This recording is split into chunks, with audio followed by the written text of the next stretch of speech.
gunjangan tiwa lah jale udah mahmai tuang jangan letak pasang nenek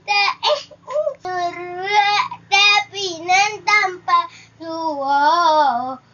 segala macam memandang nenek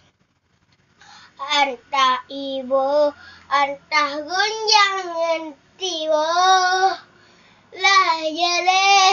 mato mama nang enak mato anak sampai hati udah dan tinggal sabarip hati